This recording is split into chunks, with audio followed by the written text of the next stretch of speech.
Hello, I am Father Richard Vega, pastor of St. Francis of Rome Church here in Azusa, California.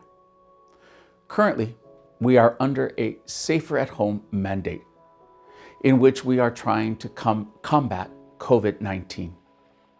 It is a difficult time for all of us. As pastor, I hope all of you, as my parishioners, are taking care of yourselves, and hopefully you are doing well at home. Right now, you as domestic church are trying to keep the presence of Christ alive. We ask that you continue to pray, to join us at the celebration of the Eucharist on Sunday at 11 a.m. and daily at the 8 a.m. Mass. We recognize that these are difficult times, but together we can come forward and once again celebrate God's life and God's presence among us. At the same time, I want to assure you that we as a parish are here for you. The parish offices are open from 10 a.m. to 4 p.m. We are here to answer your questions if you just need someone to talk to, if you're feeling anxious or are fearful.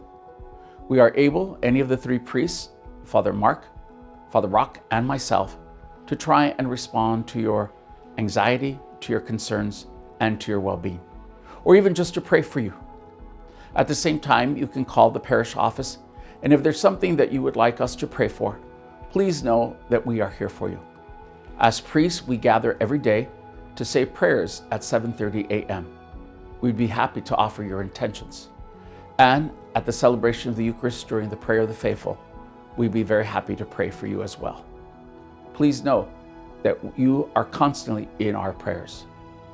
At the same time, I'd like to ask for your constant cooperation.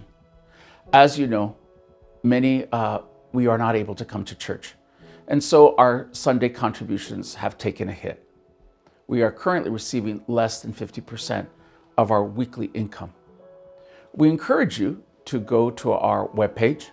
At the far right, you'll see where it says Church Offering. We ask that you go down to the end of the page, and you'll see where it says General Fund or Parish Hall. We ask that you would choose General Fund, make a contribution, and go ahead and put your name and your envelope number.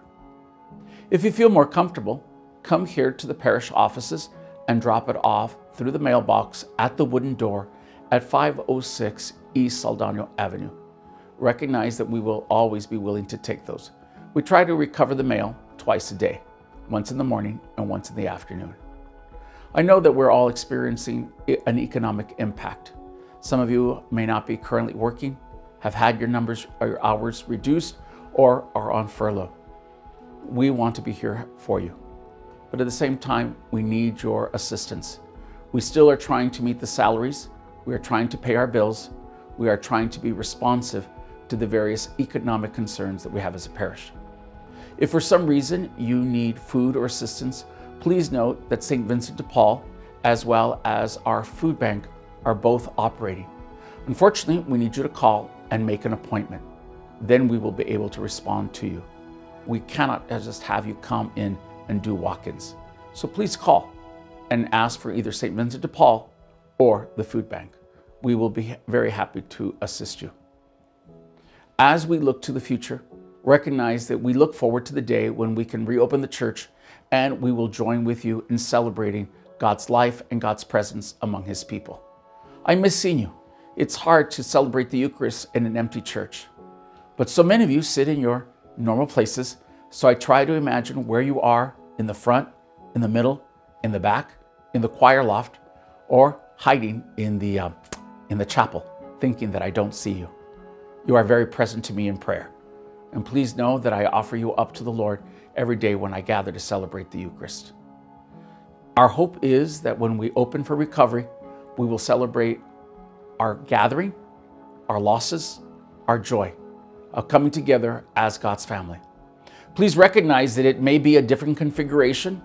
There will probably be a new normal, but we will have the opportunity to come and receive the Lord, to once again partake of His body and blood in the celebration of the Eucharist. To, as we said on Holy Thursday, to become what we receive, to believe what we become. we want to be the presence of the Lord in today's world and in life for one another. Please recognize that we are called to trust in the Lord. The Lord has not abandoned us. Every Sunday, we conclude our celebration of the Eucharist when our youth ministry says, God is good, and the people respond, all the time. And then once again, we hear, all the time, God is good. May we always trust in the Lord, and may we learn to trust in the Lord's presence in one another. I look forward to the day when we will see each other face to face and once again gather to celebrate the Eucharist. Please count on us and be assured of our counting on you, the domestic church, which celebrates God's presence in your home. Thank you.